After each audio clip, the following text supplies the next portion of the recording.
extremely important in communication, but just in the way you live your life and your philosophy around your own life, and what story are you a part of.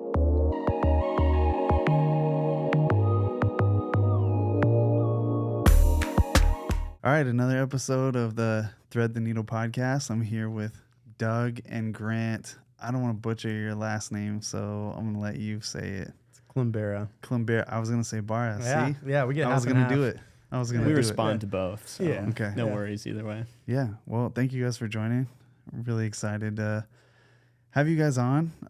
It's been fun getting to know you guys over the last couple of years here at Wax Space. It's a beautiful co-working space here in Oak Cliff, Dallas, Texas, that we've been working out of for a little while, and yeah, taking advantage of the amenities. Even this podcast studio that we're recording in right now is in Wax Space, and so yeah, thank you guys for building a really cool place to work out of and build community. And even this, podcast studio is great, and we've had a lot of fun taking advantage of it. So appreciate you guys being here today. Thank you for being here too, man. Do you remember the first time we met Matt? Or No, early time we no. met Matt? I feel like we were in the office, or we were somewhere at Wax, and started having a conversation, and I feel like we talked for like 3 hours. Oh, this about was the Timmy Connect when I he was think just so, like, yeah. "Oh, dude, you've got to know this guy." and he was just blowing our Yeah. mind about Yeah, everything. yeah. And then we were Yeah. like, what did we even just talk about? Yeah. And so it was a good sign. And we were like, oh, Matt's the man. Yeah. Dude, thanks for inviting us on, man. Of course. This is actually our first podcast in the podcast studio, so Hey. kind of fun to like have an official one in it. Yeah, so, definitely. Yeah, It's like yeah. the test drive Yeah, after yeah. it's already been 100%. live for a while. Yeah, it's fun to Yeah, like it's see. nice to I mean, actually yeah, be in here people are doing it. Yeah. Thanks people to are you. using it, but it's cool to be on a show. So, Yeah. yeah. Man, so I want to introduce you guys. I feel like I'm not going to be able to do it justice. I know you guys do a lot of amazing things, and so why don't you tell us what all you guys do? Like, what do you have your hands in, and what's your day job? Love it. Start us off, G. Oh, okay. All right. I'll start us off. So Doug and I do a lot of things together. Yeah. We get to both work for a nonprofit called 1517, where we work full time on the marketing, branding side of things. But some of the other things that we get to do every day are run businesses like Wax Space, which has been a blast. We've been doing that together for 5 years, Five-ish years, something like yeah, that. yeah. We get to run Go Oak Cliff, which is this fun festival organization over here in Oak Cliff that puts on Mardi Gras Parade and Bastille and Bishop and stuff like that. Started TX Studio together with Kelsey like 6 years ago. Got to sell that to Timmy and Afrotina. Nice. That was the first one of sorts. Now more involved with the brewery. So Oak Yeah. Cliff Brewing Co. And all that's, like in Tyler Station. So Oak Cliff, Tyler Station, we've got our definitely our roots here. So Yeah. it's fun getting to work on that stuff together, man. Yeah, we So- do. Sure. We do we like to do storytelling as much as possible too, which I think is a passion of yours. And all those things Sure. together, I feel like just make for a fun and interesting day to day. So Yeah. it's Background. good stuff. Grant major in rhetoric, so like words go. mean a lot to him. Okay, yeah. He's good at writing and great at writing, and I did freelance photography for a while too, and so that's kind of we get to bring those together in some of the marketing. Yeah, for sure. aspect of that. So That's awesome. yeah, Nice. Well, I definitely want to spend some time on the marketing and the like storytelling piece, but let's start with Oak Cliff first. So I'm relatively new to Oak Cliff. Like my wife and I moved here almost 3 years ago. Hung out here for a long time before that. I wanted to move down here like Yeah. way before that. Yeah. I just had to talk my Yeah. wife into it. But yeah, I mean, I love the area. I know you guys have been here longer than me. So like, what is it about Oak Cliff in all of Dallas that is special to you? And, kind of what's your vision? Like, how do you see Oak Cliff? Yeah, I mean, I can jump in. I feel like Oak Cliff, similar to you, visited a lot. Grant and I grew up brothers in East Dallas, and so like Lakewood, White Rock Lake area. In Dallas, just big context wise, like Oak Cliff and East Dallas kind of felt like culture and or some realness to it, some I'd say it just felt different than a lot of the Metroplex. And so that always drew me. I feel similarly too. Kelsey and I would visit it a ton. I was part of a co-working space in the design district, and all of the creatives I knew were like kind of in the Oak Cliff area of sorts. And so found myself just like hanging out there more and more, and came to find out just like how, unique and like that group of people and creative types were drawn to Oak Cliff. And so I loved it. And then when you spend some time down here, you also notice it's like pitting Dallas and Oak Cliff against each other. A lot of people will say it's like the Brooklyn to New York, or it makes a lot of these comparisons, but like it is not a place that we ever visited growing up in Dallas. But when you come down here, it feels like this hidden city, a different place that you just don't have, at least I did not have context for. So like Jefferson Boulevard, one of the coolest streets in all of Dallas. It's just take some time and drive down that. It's Texas Theater. Like it just, there's a lot there. But Oak Cliff compared to Dallas had that kind of Brooklyn feel of sorts. But then also I'd say it is, I got an appreciation for old, and like you think Dallas is like new, like big, shiny, fancy, like Oak Cliff's like, we're just going to remodel this 110,000 square foot factory next to a train station and call it Tyler Station, and we're going to keep it. So people like Monty making those moves, and it leaves an impression in a neighborhood. So you could feel that. But yeah, that's a good answer right there. I mean, the history is another really fun part about Oak Cliff. You think of like Bonnie and Clyde, you think of, Lee Harvey Oswald and the lore behind that. There's all these little points in history that just the French colony with Victor Prosper. So you have this really rich history of things that have happened here, and there's this like story of decline like through the middle half of the last century that like continued until like the 2000s really. And so it's interesting in that regard too, because of the like explosion north of the city, and kind of how everybody's just like turned a blind eye to the south of sorts. Yeah, basically like in some ways abandoned the south. And we're like 10 minutes south of downtown. I mean, it's not like we're it's not like we're really that far south. But I've always found that to be a really interesting part of the kind of chip on the shoulder of Oak Cliff, that it's kind of like I don't need Dallas almost. And I've felt that the more I'm over here, it's like, oh, I got to go like north of the Trinity River now for something. It's like, and also what? we don't need to tell them too much about Oak Cliff. Yeah. It's very I think bad. The cat's out of the bag at this point. Yeah. Stay away. Yeah. I always kind of have that same feeling too when I'm talking to like friends and family out in the burbs, and they're like, "Isn't there like a lot of shootings in Oakland? Like, isn't it violent?" I'm like, "Yeah, it's terrible. Oh, it's horrible. Stay away. The food's horrible. Don't come People visit. Like, I'll come to you. Yeah. You don't want to be That's down good. here. I like that.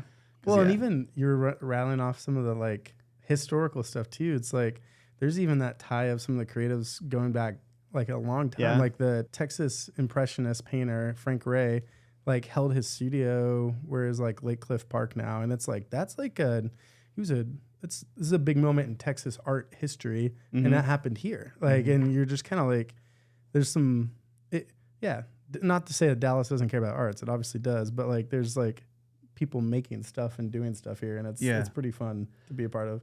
Honestly, too, from the perspective of like, I'm trying to build a fashion brand. Like my wife and I have been building this company for several years now, and kind of a working frustration that we just had to come to terms with was that most of Dallas is not super creative and not super artistic. It's very much a copycat city. And, when you go to a place like a Brooklyn, like you said, or even like Los Angeles, Nashville, Chicago, like you can kind of pick your, large city.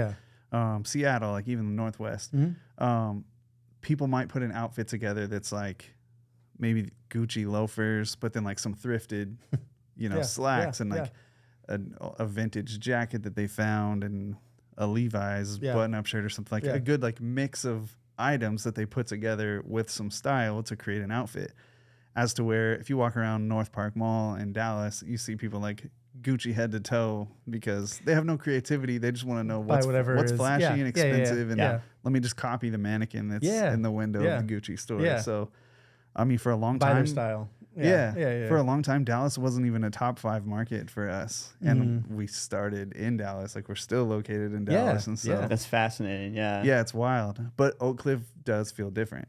Like you said, like Oh, it for feels, sure. it has a lot more personality. It has a lot more creativity. There's a lot of unique things that come from this area, this neighborhood. It just feels way different than Well, the it's rest of good- DFW. It's good to be in community with each other too. Again, not saying that other parts in Dallas, like Richardson or wherever, doesn't have creativity, but it's like you. Not What do you have against not Richardson, to bro? shit on Richardson, Dang, but yeah, like you just did. Sorry, Chris but- Patrick. Yeah, sorry, Chris.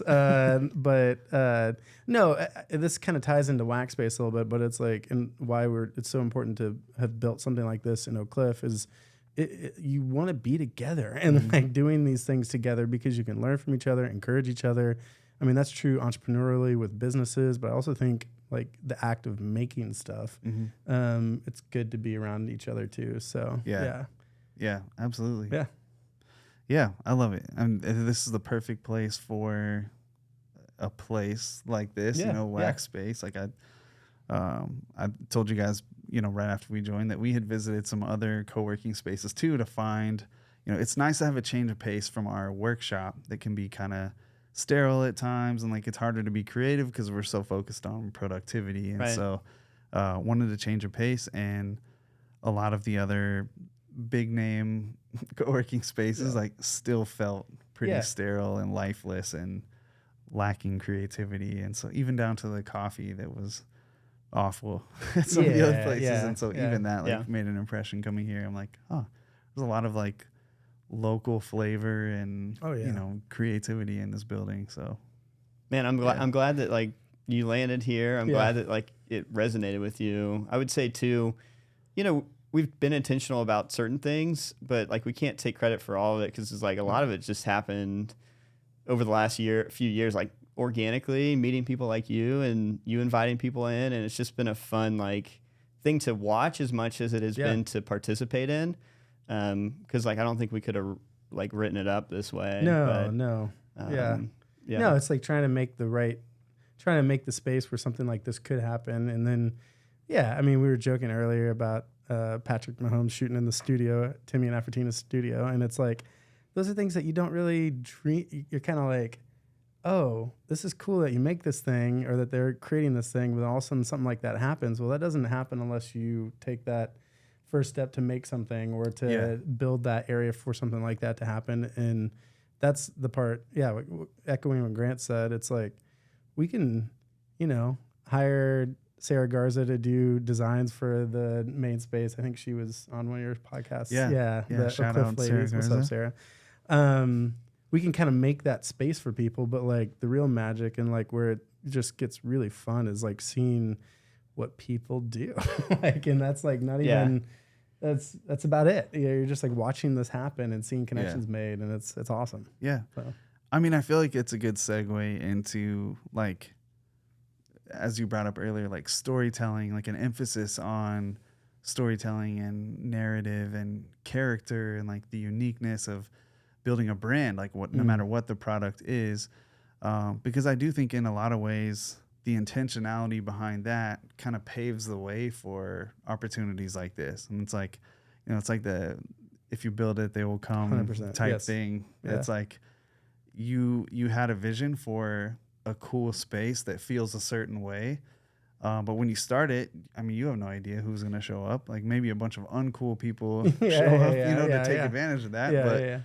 I mean, at the end of the day, like you had a specific feeling or vibe like in mind, and then years later, like it's coming to fruition. So Yeah.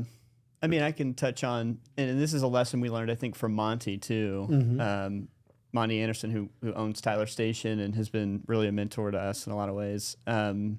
You can create a place and you can have some intention for what it might be, but like at the end of the day, the neighborhood around it in this scenario is going to use it, and it kind of needs to serve their needs. And so like there's a balance there between sort of curating it in a way that we want it to feel a certain way, but like also knowing that we're not going to be like, hey, you're not the right fit for this place. You're not applying and saying, hey, you've been rejected from this group because of this, right, or whatever. Right. Yeah. There's a natural by being in Oak Cliff, certain people are going to come here. Like it's going to be, that's awesome. Yeah. So I don't know. I think about that as part of the organic heart behind it, which is like, again, we got lucky because like there's also just like a lot of really cool people in this area that showed up and started using it. We probably couldn't have but we also did work hard, and Doug in particular, like bringing people in that he knew and like making sure that all of his connections from the creative space and elsewhere, like, hey, come check this out. So like I think it's a both. I think both. I was gonna say I think it's both are true in a funny way, like because it is like you don't want to over curate something to where it like doesn't have that ability to. But you also don't want to just be like, it's whatever you guys want anytime, and then it becomes whatever anyone wants. Yeah. So I think there's a balance there, and I would say too, adding to that, like one of the things that was done out of necessity, I'd say for Waxpace for us, but also like follows in line with Monty's way of thinking and his advice to us is like doing these things incrementally. And so, we might have the dream to build this unbelievable co-working space 5 years ago with podcast studios and phone booths and all this stuff. But like, that's a lot of money. And like, that's a lot of, this all takes a lot. So it's like, you could curate this awesome thing and think through it all. But then it's also like Monty's view is like, just get started and then start to improve that over time and keep reinvesting into that. And, and someday we'll get paid. But no, I'm just kidding. That's a nice thought. That's a nice thought. Though. I appreciate that. Yeah. But it is. I think the incremental side is important because that's how we've done this. I mean, that's how we've done a lot of things. But it also allows you to not get like overly extended to a certain thing that you think is the right vision. Yeah. And then you find out like, oh, this wasn't actually the right. I'm $400,000 in debt. Yeah, and there's a co-working space that no one. I'm over my skis. Yeah. And you're burned out because it's not going the way you had imagined. It's not fun anymore. Worked out for us, I think, in that sense. And I know he kind of thinks of it developmentally, like with buildings and stuff, but it works in an entrepreneurial sense that way. Yeah, to an extent too. I think we had a conversation about this a long time ago, like probably one of the first conversations we had. But I'm always fascinated with like exactly what we're talking about, like call it luck or chance or coincidence or appointment, like whatever you want to call it. But I think there's a very delicate balance between right place, right time, and being prepared for the moment when you're in the right place at the right time. And so I think there's a lot of discipline and practice and intentionality and taste and training, education, like all those things to prepare yourself for the moment that you do find yourself in the right place at the right time, whatever label you want to put on that.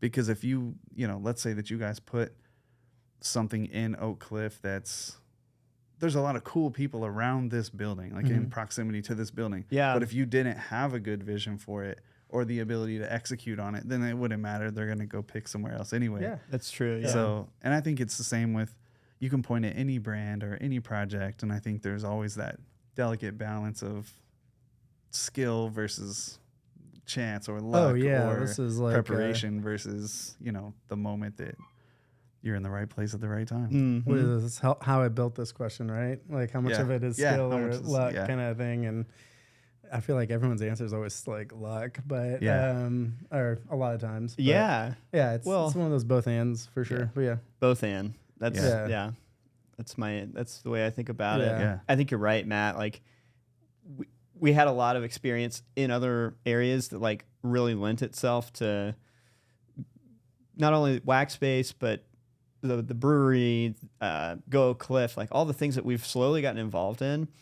And they've fed each other in some ways. Like we've been able to like get different experiences in different arenas that have like helped us in other places. Yeah. And so that experience is like super invaluable, and just failing a lot is helpful because then like you said, when there's an opportunity that pops up, you can be ready to like kind of take it, knowing that like for it to be successful, ultimately like it's going to require some luck.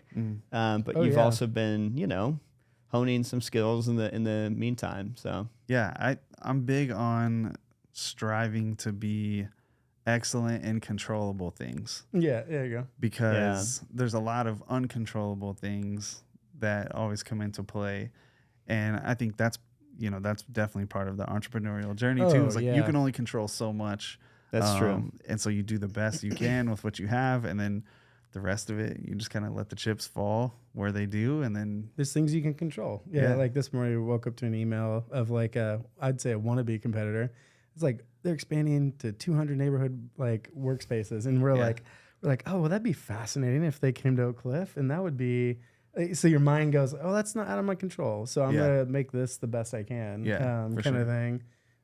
So I relate to that thinking, you control what you can, kind of thing, and do the best you can at it. Yeah. So the storytelling, like passion, I guess, like where do you feel like there was a beginning point to that? Like when that was front and center for, opportunities that you want to pursue, or bringing that element into opportunities that already existed. Like where did that come from, I guess? Between you guys, because it's also unique that you're two brothers working together, that your passions are pretty closely aligned.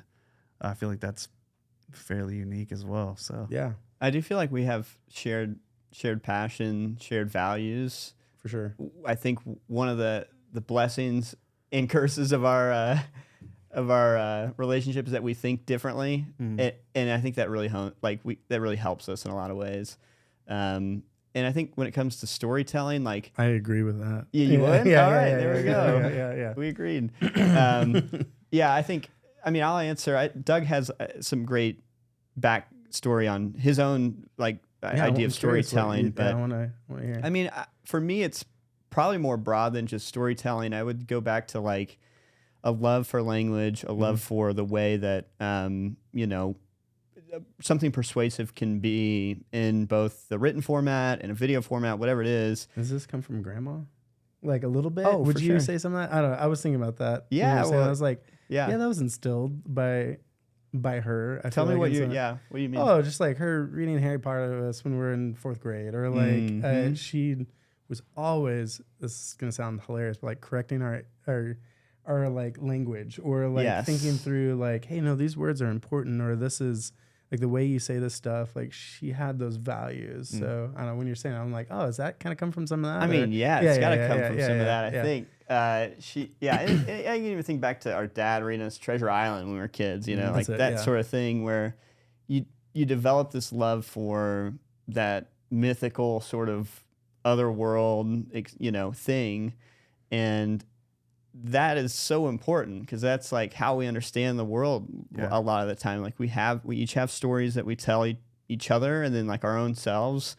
And turns out like that's how we think about everything. Like we think in terms of stories, even though like we like to think we think more logically. Like that is the framework that we're all storytellers at the end of the day. So that's like extremely important in communication, but just in the way you live your life and your philosophy around your own life, and what story are you a part of? Like that's watch out, Matt. That's important. Grant holds things close to his chest, and you probably don't know that he's getting his master's in some like literature. I'd say like C.S. Lewis / humanities. Yeah. Nice.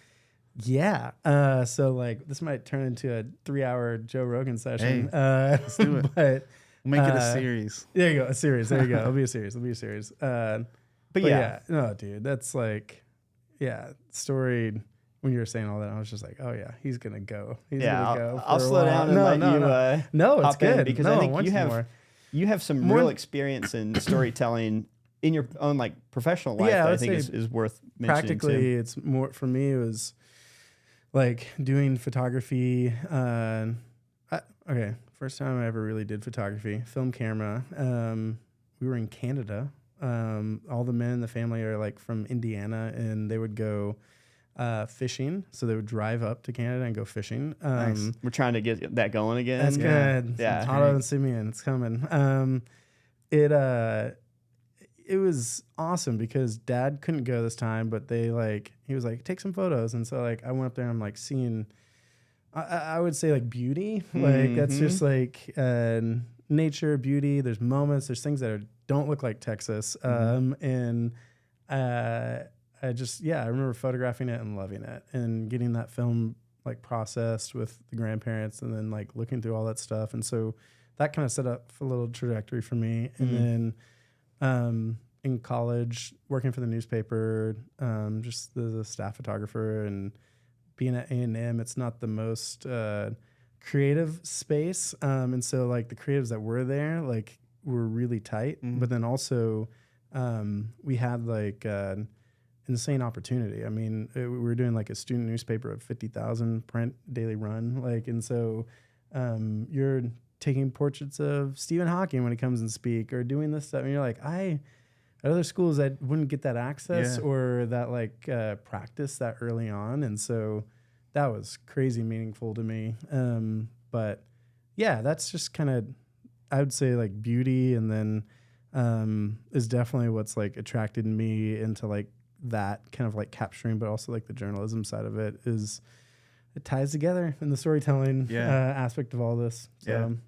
It's cool that you guys have, it's like your passions are just two different sides of the same coin. Yeah, it's kind of awesome. Like the visual side and then the vocal or verbal side. Yeah. But both like kind of pointing in the same direction. I think that's super cool. Dude, so. It's fun to collaborate and like have those two things mix. Yeah. And figure out where the intersections are versus like how do they play off of each other. Yeah. And I feel like that's like a creative outlet 100% these days for us. And it's what's crazy is like that happens, through actual like being hired to do photos or writing. But it also translates, I'd say, into like business or into like those ways of thinking. It's not just straight photos and words. Like it's like that. Those two sides of a coin go in how do you create wax or a podcast studio or it touches on a lot. So fun skills, but also like, navigating how to like chat through those things and figure out and decide how those things can be a fun challenge. That's awesome. I love it. So how do you like sharpen the sword? I guess like are there podcasts that you listen to? Are there books that you're reading? Is there something do you have to like step away from your actual craft, like do something to clear your mind and then come back with fresh eyes? Like how do you stay fresh creatively? That's a good question, Matt. I mean, I think for me, input is like important in terms of like keeping my mind active and fresh and new ideas. Like I love to read, so I'm gonna read pretty broadly, but like I love fiction, so I'm gonna just try and read a lot of fiction that like opens up my mind in new ways. From a writing standpoint, like I gotta flex the muscle, and that just takes time and commitment. And I will say like I'm not always great at that. Sometimes I fall out of that, but I find that when I'm consistently writing every day, whatever it might be, like if it's for work or if it's for just my own like self journal, whatever it is, like that I can output things that I'm really proud of because I'm just in that sort of flow of like, I don't have to work really hard when I'm used to doing it every day. That's maybe like one way I think about sharpening the craft side of things. I feel like it's changed for me over different seasons of life. For a while there, it was it was like very relational. It was like, hey, who is being connected to people who are pushing each other? I mean, it still is relational because of Waxbase in a way, but kind of being around other tastemakers was just like supremely important because it's like you can quickly become insular and not know what good is or if you're not exposed to like what that can be. And so I think that was for a while, that was some of it. Is like really trying to be around in community with those types of people. I'd say like a few years back, it was very much like data input, kind of like just like You like how it went straight to like input data. No, put it in my head. no. It was very much like, hey, how do I ingest? Let's say eat, look at, view, like take in all of this stuff. And so it's like, and it could be anything. It was like podcasts, audiobooks. It could be. I remember watching like a ton of. What's the show? Apple TV Home. If you guys have seen this series or not, but it's architecture and like human spaces, and they did an awesome job. It was the people who did Chef's Table did this thing, and I'd highly recommend it. Watching it. I haven't seen it yet. It's so inspirational. But it's like stuff like that. It's like, oh, I'm gonna wake up and watch that and like learn this architect in Mexico City, like why he has like a concrete brutalist house and like why that's interesting or important.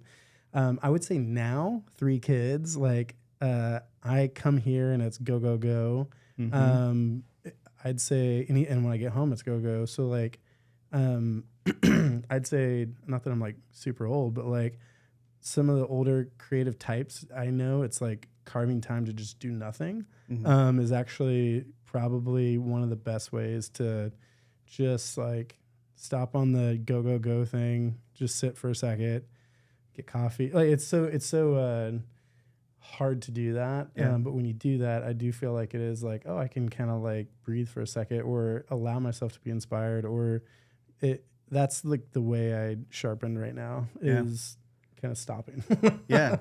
There's basically the philosophy that to restore your creativity or to refill it, like you need to rest to the point of boredom. Yeah.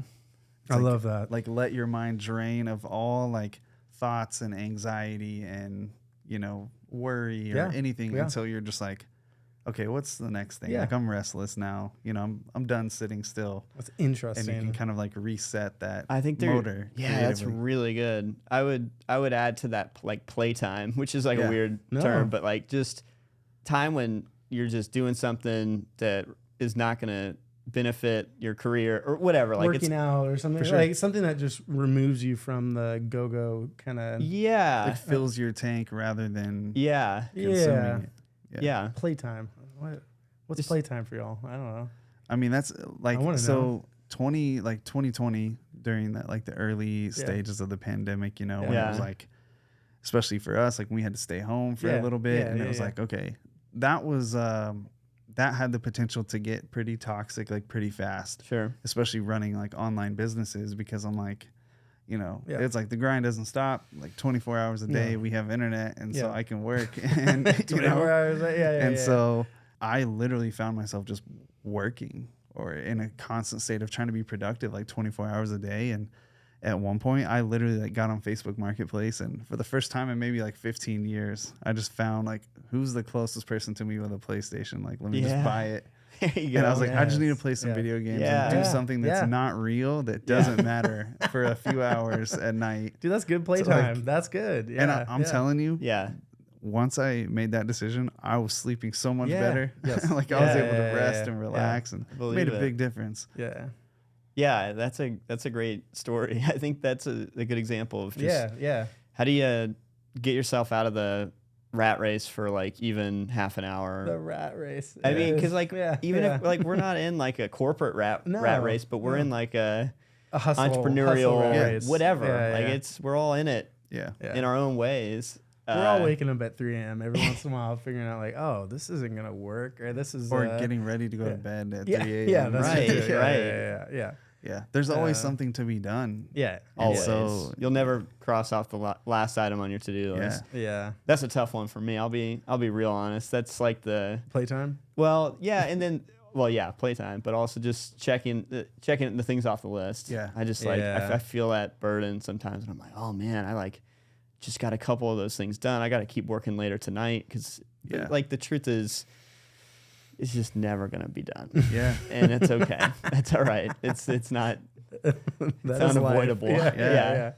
So personality wise, I feel like everyone falls on one side of the log, like whether it's starting tasks or completing tasks. Where would you say you guys land on that? Oof. Starting. Yeah. Like I think I probably am a starting task guy too. Like, which is maybe the toxic part of our work together. Yeah. We need someone to help complete that loop. Yeah. I mean, well, that's also entrepreneurial to an extent. Like, I think so too. But yeah. Sometimes you'll start a task and I'll finish it and vice versa. Yeah. And I think there's some natural ways that happens, which is really good. But yeah, what about you? Where do you fall on this? Starter. No question. Yeah. If this was a live broadcast, my wife would be jumping up and down, like applauding at how true it is that That's funny. I have a never-ending to-do list because I'll start a million things, and there's time. I feel like if I'm trying to be tenacious, accomplish things like to completion, I have to do it in sprints. Yeah, and so I can be like, all right, this next hour block is for answering emails. Yeah. And like, I'm not going to do anything else. There's no such thing as multitasking. Yeah. And so I'm just going to sit here and knock these out until the inbox is at 0. Because in my mind, what I want to do is just knock out a few of them here and there throughout the day while I'm doing other things. Yeah. But then I get to the end of the day and I'm like, how are there 150 emails in the inbox? Yeah. Because I'm not really, you know, I'll do like one and then get distracted by something else and come back 3 hours later and it's out of hand. And so I have to do it in sprints if I'm going to be actually checking things off the list. But outside of that, outside of that, the list is never ending. Yeah. So you're working in your, at least your framework is sprints. Like, hey, let's get this done over this course of time, and then like have a period where like we're not working on that anymore. Yeah. I mean, so even I think that's a helpful way of thinking about things. Yeah. Or is it like during the day you're like, hey, I'm taking these 3 hours. I'm just gonna knock this stuff out. Or maybe it's both. I wish it was that structured. But it's more like I'm gonna sit down and like, okay, make the decision, like this is what I'm gonna work on for the next however long it takes me to finish. Right. And so maybe it's Facebook ads. And so I'm doing Facebook ads for my 2 brands and then 6 other brands as well. But they're all on the same platform, right? And so it's not that overwhelming to say like, I'm gonna spend the next 2 hours on the Facebook ads platform, and that's going to allow me to do everything I need to do for all 8 of these brands at one time. And then I'm done with that platform for a little while, and I can go do something else. You were going to say something. Oh, no, I relate to that where it's like a working session where I'm just like, oh, okay, this is the task, and I'm going to do this for 2 hours or however long it takes. Getting distracted for sure is the issue, though, because it's like, yeah, I mean, there's Shannon Neffendorf who's you should have him on your show. He's a fascinating one. He did a Texas talk on his business and kind of the philosophy. Creating a neighborhood philosophy. He's a philosophical guy for sure, and that's his thing. But he shared like kind of like a famous essay on work and how we all take meetings, managing or whatever that is. It's like you've got your meetings, but then also chunking your like time to take those, but then also work on tasks and being able to balance both of those. I'll send it to you after this. But the essay is fascinating because it's like, oh, those are different parts of your brains, like the relational and also the task-oriented side, important if you're in that zone. But like you gotta separate those, or else if you're mixing them all together, and maybe everyone's different. Maybe they can all mix it together. But like being able to chunk things like that can help us accomplish more. Whatever bullshit. But I think you're onto something. I think like isolating one thing and working on it, this like idea of getting some deep work in is the way to be productive, I think. Like I think that's how you get a lot done. From what I've read, from people I've talked to, and like your conversation, I feel like that rings true. Getting into that state of like, I'm just going to work on this can be a challenge. Like you were saying, it's easy to get distracted. There's the rest of the things on your to-do list. There's that email that like is kind of urgent. I should probably get back on that one. And so like the discipline to work on one thing for even 45 minutes takes like tremendous amount of discipline. Like it is a hard thing to do. Is your brother across from you at the table just yelling like, "Hey, what about this?" He's thing? like, "Look at this new humanoid robot Yeah. that came out today This from thing- Boston this Dynamics." is- I'm like, "Yeah, I want to see that." Yeah. Sorry. Man, I feel like it's a personality type Oh, conversation. Yeah. Because I feel like I mean I can relate to you guys on Yeah. many levels. And there's a lot of other people kind of in the same boat, like creatives, entrepreneurs, people who are starting things and building them. Like I think it takes a certain personality type. And I think we all have like relatively similar, Yeah. pitfalls. Yeah. Oh, yeah. Yeah. Strengths as well, but Yeah. pitfalls. And there's different ends of the energy spectrum as far as introverted, extroverted. So like that can affect True. what the outcome looks like for some people. But I think we're all built like fairly similar because everything you're saying, I'm just like, You're like, yep. yeah, that's me. And then we're all gonna get the Apple Vision and just like really deep Yeah, focus. exactly. Like I'll someday The ADHD will justify just that. melt away. Yeah, that's it. Like, as soon as we put it on. Should be like That's that's it. gonna be true deep work, guys. Yeah. Oh, we'll Lord, here we justify go. that. We'll justify that Here we somehow. go. Honestly, But- you know where I feel like a lot of it comes from though, like talking about the sprinting and the deep work and like that kind of stuff. Crazy enough, honestly, I think it does come from video games. And at least for me personally. Yeah. And I was actually reading a super interesting article that more and more now, obviously it's way different than our parents' generation, how they felt about video games. But more and more now, video games are being used as treatment for ADHD because it teaches you that. It teaches you deep work. Because when I'm never distracted? When I'm playing a video game. Interesting. Because it teaches you to hyper focus on an overall project or goal. Yeah. But because there's so many other like bells and whistles and squirrels to chase and shiny things happening all at the same time, it's teaching you to observe multiple data points at the same time, but keep your focus on the main task. And so it's literally training your brain to be able to focus through distractions. Wow. I love that. That's fascinating. Really interesting. I've never once thought about it that way. And I'm not passionate enough about video games that I'm gonna I'm dying on this hill to defend them. Right. Like, No, but I don't it's really problem care. solving, and I think there's a problem solving aspect of video games that's like really interesting. Like that's something entrepreneurs need to do 20 times a day. Like come up with like that's maybe even the whole business. Sometimes like, hey, this is a big problem. How do I solve this problem? Oh, I thought you meant play video games. Oh yeah, 20 times a day. Yeah, We probably should play more Mario Kart though at the end of the day. I think I did text Grant. Did we text about this? Like, we need to need to get the N64 in this summer. We did. We need to get that going again. 'Cause Yeah. some 007 or some NFL Blitz. See, like we kind of peaked. I feel like with N64 and PS2, and then like I don't think we ever. I mean, I kind of PS2. yeah.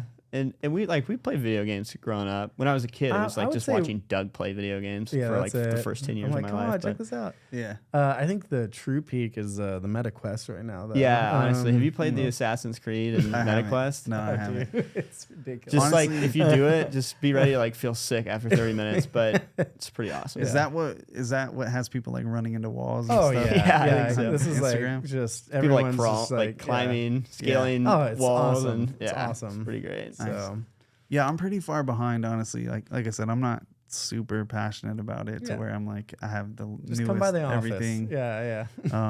I think I have Madden, but it's like 2020. Yeah. It's like 4 years ago. Yeah. And, that's the first time I had bought something in several years. But Yeah. You might be Yeah. onto something though. If that's like a solution for how to learn to do deep work. yeah, I can see it. I grew up playing video games like when I was a kid. Yeah. When I was a teenager and all that stuff. So it was fun. It was entertainment, obviously. And then in 2020, like I picked it back up because I just needed an escape. Like in my mind, I was like, I'm not thinking about anything. This is that way to turn it off and not necessarily be But I feel like it has made working in sprints like a little bit easier because it's I guess building the muscle memory. I don't know. Yeah. Yeah. I wish I was a I don't know. We'll flesh it out more. neuroscientist, Yeah, it's but- interesting. There's probably Yeah. some research on this somewhere, right? Yeah. Absolutely. Okay, I have another question too. For me, the way I behave professionally, like the craft, the way I enjoy building things, the way I like to do things, like my methodology is definitely tied to my personality because I see it reflected in totally unrelated things. And so I'm curious to hear like what that looks like for you guys. So like for me, for example, I have a deep appreciation for analog. So like I want to Don't get me listen to started. vinyl records. Yeah. I want to make coffee the hard way. Like I'm manually going to grind my beans and, make a Chemex, like miss me with the Keurig or even with Nespresso that my wife dearly loves. But I'm like, it's got to be a pour over. I'm on or Team else- or Nespresso, I'm not, too. I'm not interested. Yeah. And even like, I enjoy tequila, but even that, like, I'm not just gonna grab a tequila off the shelf. Like, I've got to dig in, do my research, and find out which one is the natural one with no additives and it's the most pure. And so I see it reflected in all these less important things that I still take the same approach as my professional side. So, do you guys see yourself mirrored in more recreational things like that? Is my question. Yeah. I mean, I Recreational. think there's like values we bring to the businesses that similar to you. I love the analog thing. I feel like we all do to an extent. And I know, let's say Waxbase is like an example. Like one of the first things we did when we took over the space was we're like, we need better coffee. Like this is a value. Like it's like, we're going to be drinking it every day. Let's spend money on it. And so that was something that that happens because we like, not to toot our own horn, but like we have taste in this. And it's like, no, we're going to talk to Shannon and at Davis Street Espresso and figure out what's the proper way and the way to like do this well on a daily basis. And let's pay for that system. Now that set us back for a while and we didn't get to do some of these other, like a phone booth came a year later, but even those things too are like, okay, those are big purchases, but they're things that over time, like I think are informed by our taste or. Yeah, I think I agree with what you just said. Yeah. And then I would say too, like, what are some of the things that drive you in your normal business life that you see also kind of like replayed in other scenarios outside of that? And I'll say this for Doug. I think like his ability to connect people and like see connections across the room and be like, oh, this needs to happen like this with people is something that like you do professionally. Like it's part of some of the things that you are good at within your own work life. But like I see it on play. I get to watch it on, green all the time. And it's really fun to see like the different ways that happens. I hear that and I'm like, oh, you like these businesses are, gosh, it's gonna sound, I don't know how I even feel about it, but it's like your personalities do come out in this thing. Same with your brand. And like you can, like right now, our friend Will, DJ Sober, opened up Herbie's Smash Burgers in downtown Elmwood. And I was in there and we were just chatting about it. And I was telling him, I was like, dude, I love that I got to see, like, Will has been very creative in DJing. Like, he's excellent at his craft in that. And it is really fun to watch. But, like, almost, like, not elevating, but going to the next step and saying, like, dude, I'm looking at you build a business. And you're also bringing your personality into this thing and your decisions and like your values, your principles, whatever.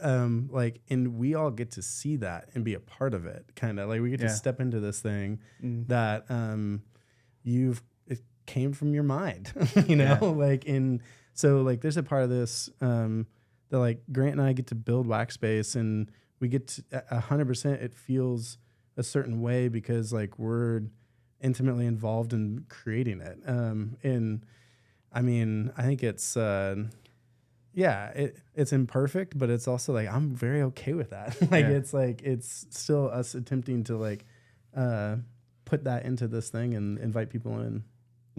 I just sort of thought of an answer to your question while Doug was talking, but I love old things. I think you brought up the idea of like old things is something that is ingrained in Oak Cliff, but also just in Tyler Station. But seeing that play out in different parts of my life, I was just thinking about it.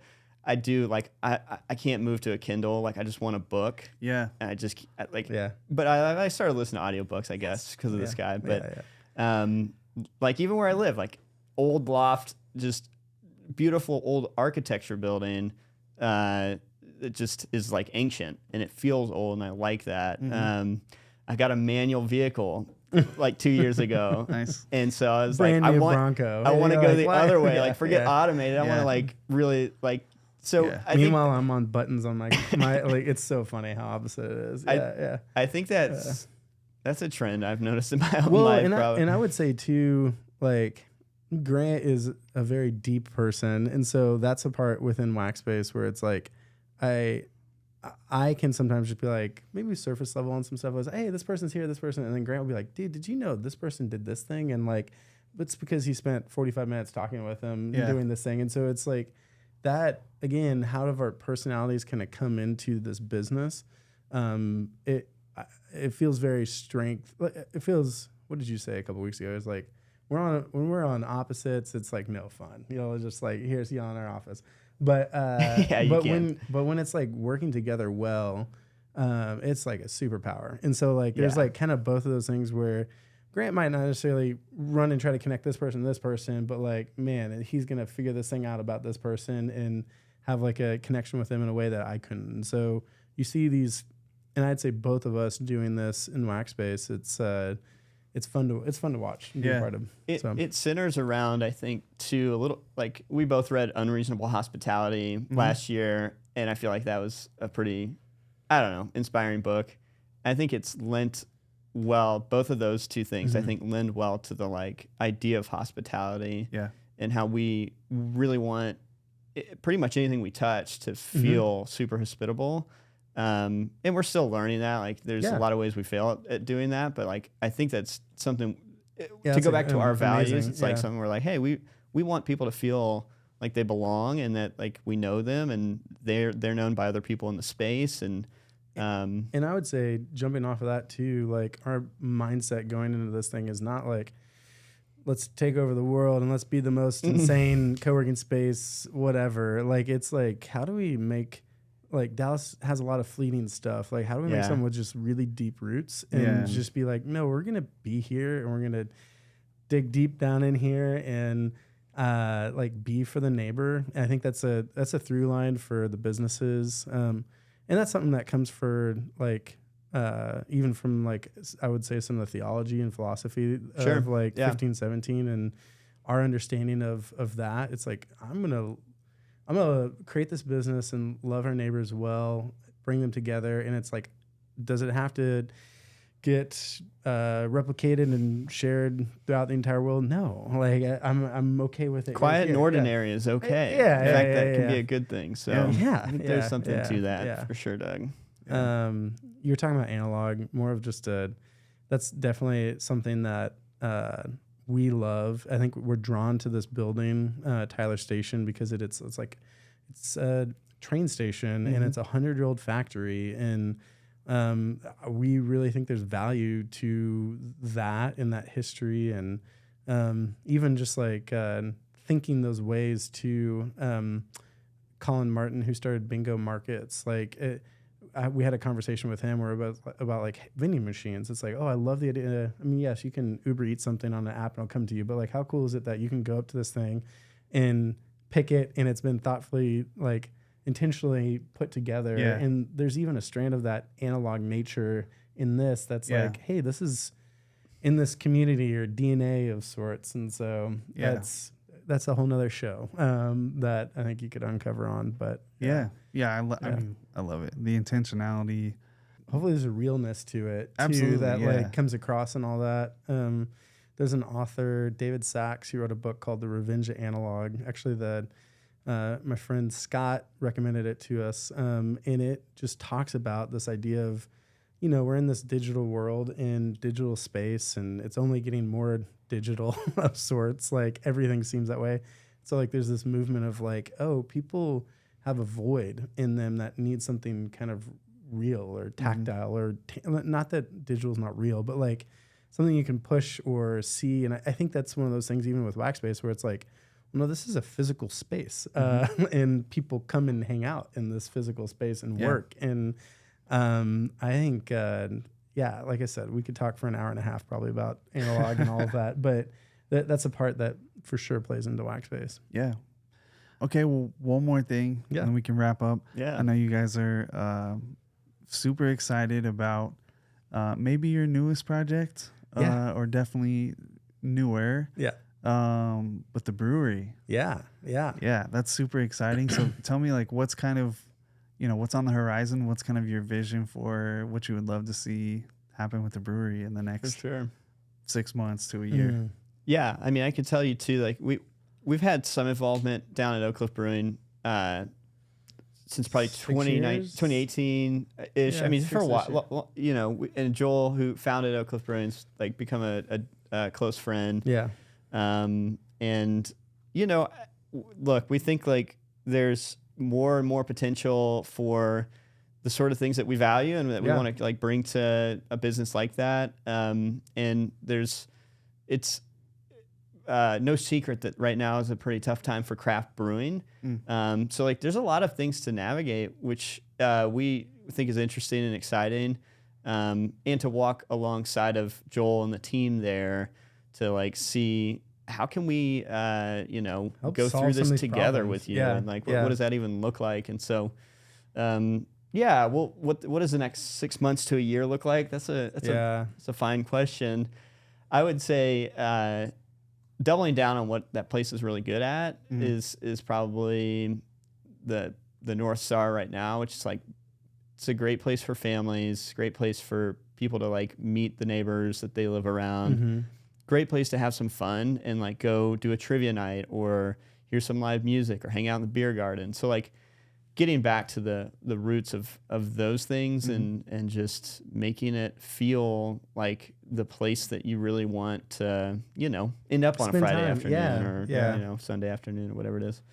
Yeah, it's like Grant was saying, it's been involved very like small, like not a lot of effort kind of investment like for a while now, but really actually after we ended up selling the TX studio to Timmy and Afrotina, we spent a lot of time thinking about like, oh, okay, we have a little bit more time to do some problem solving and think through this stuff. And Joel, at the same time, you're talking about luck and preparation and being at the right place at the right time. I think some of that stuff comes into play in things like this, but we're here. We're at Tyler Station. We care about connecting our neighbors. We care about making something that's amazing and people enjoy coming to. And so it was like, oh, yeah, let's help him solve some problems here and think through this. And so, we're very much in the problem solving.